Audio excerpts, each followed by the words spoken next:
എനിക്ക് ഓട്ടോയിന്മേൻ കണ്ണിന്റെ കാഴ്ച കുറഞ്ഞു, ചെവിയുടെ കേൾവിശക്തി കുറഞ്ഞു, ഓരോ അവയവങ്ങളിൽ ഇത് ഓട്ടോയിന്മേൻ ബാധിച്ചത്. എന്തൊക്കെയാണെന്നൊന്നും അറിയില്ല. ഇതിന്റെ എത്രയോ വർഷങ്ങൾ കഴിഞ്ഞിട്ട് നിങ്ങൾ അറിയുന്നത് പോലും എന്താ ഏതാണെന്നൊന്നും ഒരു പിടുത്തമില്ല. വല്ലാത്തൊരവസ്ഥയിലാണ്. വെയിറ്റ് ലോസ് ഉണ്ട്.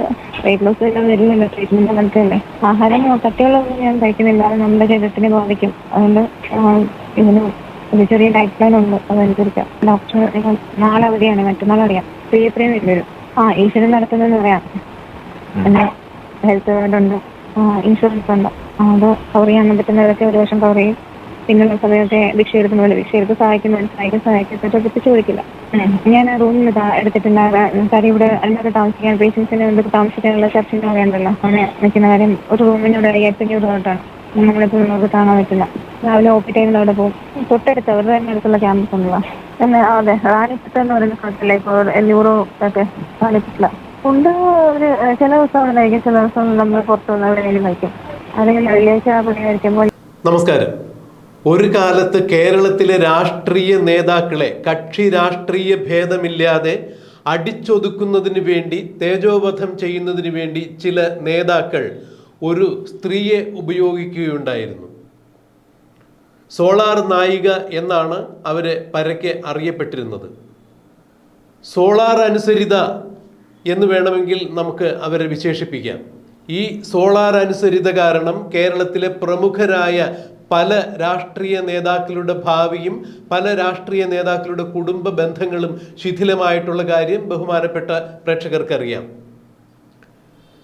കേരളത്തിൻ്റെ അനിഷേധ്യ നേതാവായിരുന്ന, കക്ഷി രാഷ്ട്രീയത്തിന് അതീതമായി എല്ലാവർക്കും ഒരേപോലെ സമ്മതനായിരുന്ന, എല്ലാവരും ഒരേപോലെ ആദരിച്ചിരുന്ന, ബഹുമാനിച്ചിരുന്ന മൺമറഞ്ഞ കേരളത്തിൻ്റെ മുഖ്യമന്ത്രി ഉമ്മൻചാണ്ടിയുടെ ജീവിതത്തിൽ പോലും അപകീർത്തിയുടെ നിഴൽ പരത്താൻ ഈ സോളാർ അനുസരിതയ്ക്ക് കഴിഞ്ഞിട്ടുണ്ട് എന്ന് പറയുമ്പോൾ എന്ത് തരത്തിലുള്ള ഒരു ധാർമ്മിക മൂല്യം പുലർത്തുന്ന ജീവിതമായിരുന്നു അവരുടേത് എന്ന് നോക്കി കണ്ടറിയാൻ മറ്റ് അനുഭവങ്ങളൊന്നും ആവശ്യമില്ല. സോളാർ വിവാദവുമായി ഇവർ കേരളത്തിൻ്റെ സാമൂഹ്യ രാഷ്ട്രീയ അന്തരീക്ഷത്തിൽ പ്രത്യക്ഷപ്പെടുമ്പോൾ അന്നേ വരെ കേരളം കണ്ടിട്ടില്ലാത്ത ഒരു തട്ടിപ്പിൻ്റെ ചിത്രം കൂടിയാണ് പുറത്തു വന്നത്. കോടിക്കണക്കിന് രൂപയുടെ തട്ടിപ്പാണ് ഇവരും ഇവരുടെ കൂട്ടാളിയായ മറ്റൊരാളും കൂടി ചേർന്ന് നടത്തിയത്. അയാളിപ്പോൾ ജയിലിലാണ്. സ്വന്തം ഭാര്യയെ ചവിട്ടിക്കൊന്നതിന് ശേഷം സോളാർ അനുസരിതയുമായി ഒരു ബന്ധം സ്ഥാപിച്ചെടുക്കുകയായിരുന്നു അയാൾ. എന്നാൽ പിന്നീട് ഈ സോളാർ അനുസരിതയെ നമ്മൾ കാണുന്നത് പല വമ്പൻ നേതാക്കളുടെയും നിഴലിൽ തന്നെയാണ്. പല വമ്പൻ നേതാക്കളെയും അടിച്ചമർത്താനോ അപകീർത്തിപ്പെടുത്താനോ സോളാർ അനുസരിതയെ പല നേതാക്കളും ഉപയോഗിക്കുന്ന കാഴ്ചയാണ് നമ്മൾ കണ്ടത്. ഉമ്മൻചാണ്ടിയുടെ ഭരണം ഇല്ലാതാകുവാൻ വേണ്ടി, ഉമ്മൻചാണ്ടിയുടെ ഭരണം നഷ്ടപ്പെടുവാൻ വേണ്ടി പ്രതിപക്ഷം വളരെ വിദഗ്ധമായി തന്നെയാണ് സോളാർ അനുസരിതയെ ഉപയോഗിച്ചിരുന്നത് എന്നുള്ളത് ബഹുമാനപ്പെട്ട പ്രേക്ഷകർ മറന്നിട്ടുണ്ടാകില്ല എന്ന് പറയട്ടെ. എന്താണ് ഇത്രയും മുഖവരയോടുകൂടി ഇങ്ങനെ ഇവരെക്കുറിച്ച് പറഞ്ഞു വരുന്നത് എന്ന് വിചാരിച്ചാൽ ഇപ്പോൾ അതെടുത്തു പറയേണ്ട ഒരു സന്ദർഭമായിരിക്കുന്നു. സോളാർ വിവാദ നായിക എന്തൊക്കെയോ അറിയപ്പെടാത്ത അസുഖത്തിൻ്റെ പേരിൽ നട്ടം തിരിയുന്നു എന്നുള്ളതാണ് അവരുടെ വാക്കുകളിൽ നിന്നും തന്നെ മനസ്സിലാക്കാൻ സാധിക്കുന്നത്. ഒന്നിലധികം അസുഖങ്ങളാണ് അവരെ ബുദ്ധിമുട്ടിക്കുന്നത്.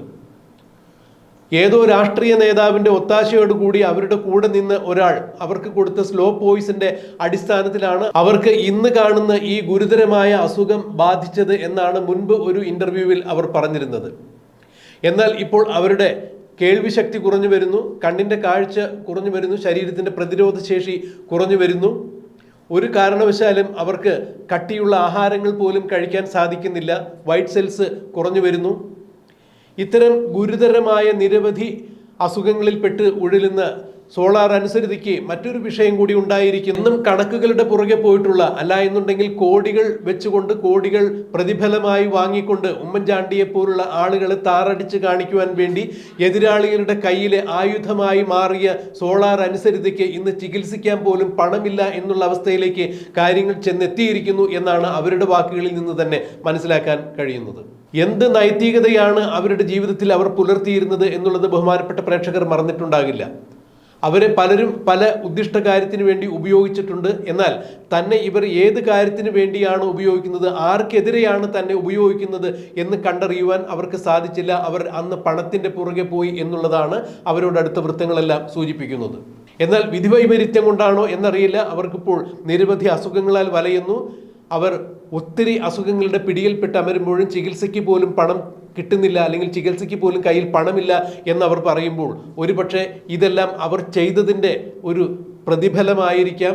ഉമ്മൻചാണ്ടി എന്ന വലിയ മനുഷ്യന്റെ ആത്മാവ് വേദനിച്ചതിന്റെ ഒരു പ്രതിഫലനമായിരിക്കാം സോളാർ നായികയുടെ ജീവിതത്തിൽ ഇപ്പോൾ ഉണ്ടായിട്ടിരിക്കുന്ന ഈ ഗുരുതരമായ ഭവിഷ്യത്തുകൾ എന്നാണ് മനസ്സിലാക്കാൻ കഴിയുന്നത്. അല്ല എന്നുണ്ടെങ്കിൽ ഒരു പറ്റം ആളുകളെങ്കിലും അങ്ങനെ വിശ്വസിക്കുന്നുണ്ട്. ഉമ്മൻചാണ്ടിയോടും ഉമ്മൻചാണ്ടിയുടെ കുടുംബത്തോടും കാണിച്ച നീതികേടിന് അല്ലെങ്കിൽ ക്രൂരതയ്ക്ക് വിധി അവർക്ക് പകരമായി നൽകിയതായിരിക്കാം ഇന്ന് അവരനുഭവിക്കുന്ന ഈ രോഗപീഠ ദുരിതങ്ങൾ അത്രയും എന്ന് തന്നെയാണ് ഇപ്പോൾ പല ആളുകളും പറയുന്നത്.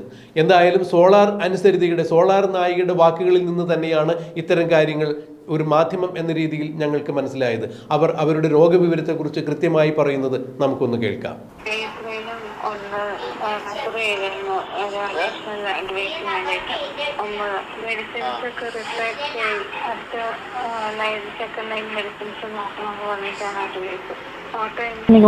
കണ്ണിന്റെ കാഴ്ച കുറഞ്ഞു, ചെവിയുടെ കേൾവി ശക്തി കുറഞ്ഞു, ഓരോ അവയവങ്ങളിൽ ഇത് ഓട്ടോയിമ്യൂൺ ബാധിച്ചത്.